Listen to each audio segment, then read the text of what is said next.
one of the first key things we did is making sure that we've established new agile ways of working and principles to ensure that we can deliver projects and services that really meet user needs across the business. So we're now introducing a process by which anyone from Sport Wales can request help or guidance from the team for a project or idea they have, and we can then form project teams with those colleagues to directly work on them together, following a lot of that agile project methodologies that we've learned through working with the CDPS.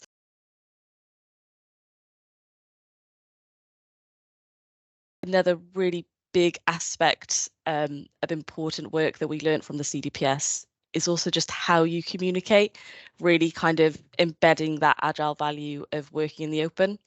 So one of the big tasks that we're doing at the moment is figuring out a communication plan and delivering on that so that internally we're sharing key outputs that we create as a team, things like writing posts on what we've learned, even if it's something that we would do differently in the future. That's made such a big difference to how the team is working because we're building trust with colleagues and we're constantly improving our processes, that even at this early stage, we're really kind of trying to embed that iterative approach that we learned through working with the CDPS.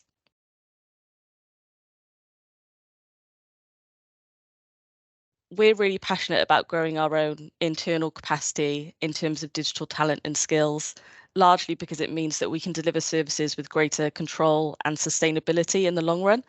And we saw the apprenticeships as a really positive way of doing that.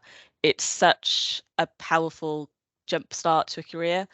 You're not only gaining full-time employment, you're also earning a bachelor's degree alongside. And in exchange, we get staff who are learning up-to-date best practice and can deliver digital projects for us as part of their learning. And I find that because of the nature of an apprenticeship, you're moving around a lot to different teams. We have our apprentices move teams between the infrastructure side and the service design product development side every 6 months. You're learning as much as you can. You're learning from completely different skills and areas.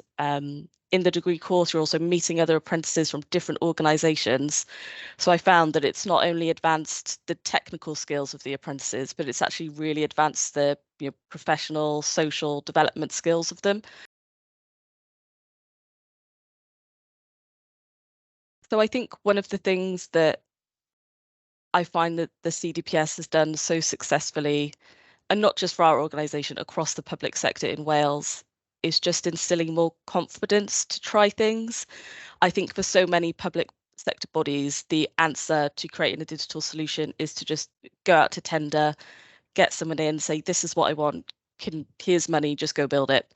And I think what the CDPS has actually done is turned that on its head and said, you know, maybe there's a better way of doing this. We can design things that are going to be more sustainable for you, more sustainable for your user base.